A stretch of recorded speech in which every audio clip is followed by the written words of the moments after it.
आज आपण आहोत पंढरपूर तालुक्यातील पखलपूर या गावामध्ये, जिल्हा सोलापूर. आणि आपण ज्या प्लॉटमध्ये आज उभे आहोत हा आहे संतोष या व्हरायटीचा प्लॉट. एन्झो गार्डन कंपनीचं संतोष हे वांजे येतं दोडक्याचं, त्या प्लॉटमध्ये आहोत. त्या दादांनी याची लागवड केली आहे, ते आपल्यासोबत आहेत. त्यांच्याकडून थोडी माहिती जाणून घेऊया. का उन्हाळ्यामध्ये आज टेम्परेचर जवळजवळ 40 डिग्रीच्या वरती गेलेलं आहे आपल्या भागात, पण तरी पण या प्लॉटचा परफॉर्मन्स कसा आहे, संतोष या वाहनाचा परफॉर्मन्स उन्हाळ्यामध्ये कसा आहे, त्यांच्याकडून जाणून घेऊया. नमस्कार दादा, तुमचं नाव गाव सांगा. रमेश ज्ञानेश्वर पवार, गाव गुरसाळे पखलपूर. तर तुम्ही याची लागवड कधी केली होती? 10 फेब्रुवारी. 10 फेब्रुवारीला तुम्ही बी लावलं होतं, बरोबर. आणि आज तारीख आहे 25 एप्रिल. म्हणजे जवळजवळ हा प्लॉटचे तुम्ही बी लावून आज 75-76 दिवस झाले त्या प्लॉटला.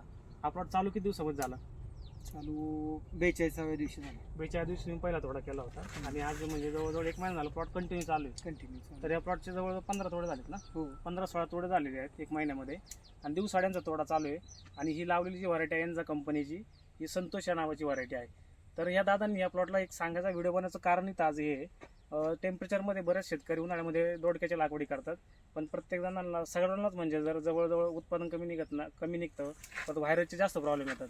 त्या दादांनी काय केलं, पूर्ण प्लॉटला बाजूनी याला नेट मारलेली 10 फुटापर्यंत हाईटची पूर्ण प्लॉटला.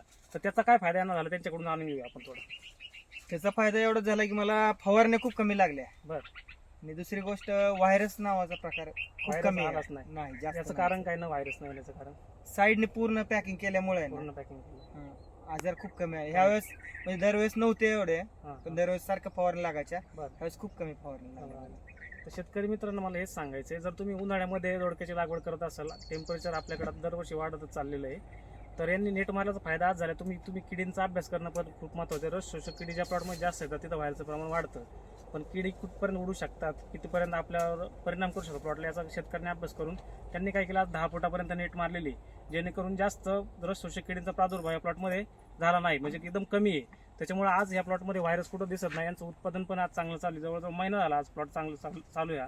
दह्याच्या दिवसाआड तोडे चालू आहेत, आणि तुम्ही फ्रूट क्वालिटी पण बघू शकता.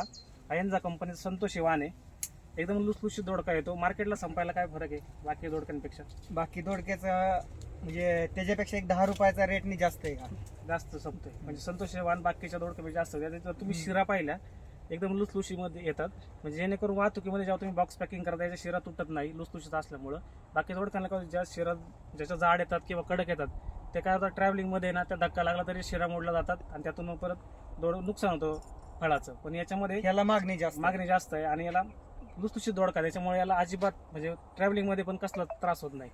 तर मी सर्व शेतकऱ्यांना सांगाल, तुम्हाला कधी पण इथून पुढे लागवड करायची असेल उन्हाळ्यामध्ये किंवा बाकीच्या पिरियडला पण, तर संतोष हे वाण खूप चांगलं